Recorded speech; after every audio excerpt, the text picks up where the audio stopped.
I don't know why my thing just shut off right then. But yeah, when we look at movies, we look at something that's going to produce a 2 hour or an hour and a half flick, giving the highlights, giving the highlights of somebody's life. But life is not just about highlights.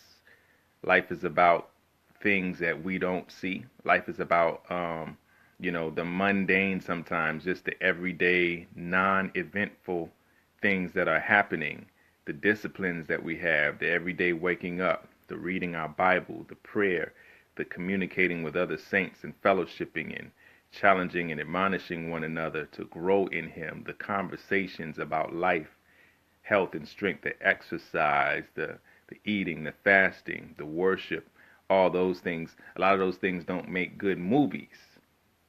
You can highlight certain things, and when we casted out demons, or when we made a trip here and we ministered salvation to this life and to those people, or when we went to the prisons, or when we fed the hungry, and when we clothed the naked, and those things are good highlights. But most of our life is not going to be the highlight. Even if we are always jumping off and doing something, you still have other things that are not eventful. But when he says, "Well done, my good and faithful servant," he's not going to be just looking at the things we've already received praise for. As a matter of fact, the things we have already received praise for, we've already been rewarded for those things. But what about the things that have not been seen by others but are seen by Him?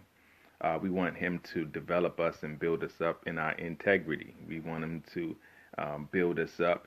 And He says, with this hope that we have that we will be like Him, we purify ourselves. We expect when He examines our own disciplines that we've made an intentional effort to purify our own lives, to purify our own souls. But He does come alongside and help us with that in the areas where we're stubborn, in the areas where we're rebellious.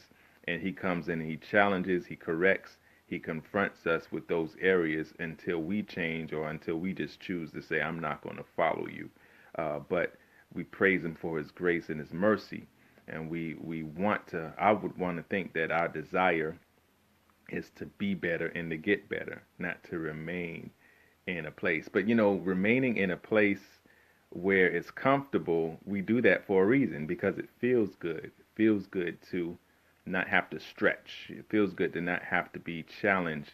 But it feels good to our flesh, but at the same time, inwardly, it doesn't feel good to our spirit, because our purpose is being avoided. Our purpose is not being reached. And there's nothing like the joy of knowing that you're fulfilling the purpose, the eternal purposes of Yahweh in your life. So, what I want to just encourage you to do is go for that goal. Well done.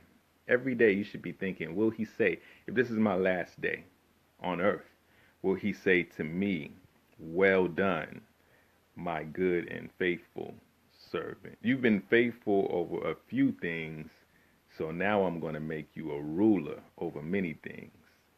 That's what I want to hear. I don't know what those many things are. I don't know. I don't know if it's going to be new things He's going to create that we will oversee, or I don't know if it's going to be us managing and governing the worlds, the unknown worlds that we don't even that scientists are studying out now, trying to see what's what, different planets. I don't know what it is, but whatever it is, He says, "I'm going to make you ruler over many things," whatever those many things are, if you're faithful here and now in this earth, in this time of testing. So it goes beyond, yes, I gave my life to Christ, I'm saved, I'm not going to hell, I'm not going to bake. Okay, I'm not going to bake and shake. But beyond that, beyond baking and shaking, beyond that simplistic, primitive idea of why He came for us to save us from hell, moving on in that, we understand that we're not pressing for escape because we've already been sealed to the day of redemption, but we're pressing in for glory. We're pressing in for glory. So that's what I'm excited about, and I just want to encourage you, as I encourage myself, to keep pressing for that "well done, my good and faithful servant." You've been faithful over a few. Now I'm about to blow your mind and make you faithful over many. All right, grace and peace.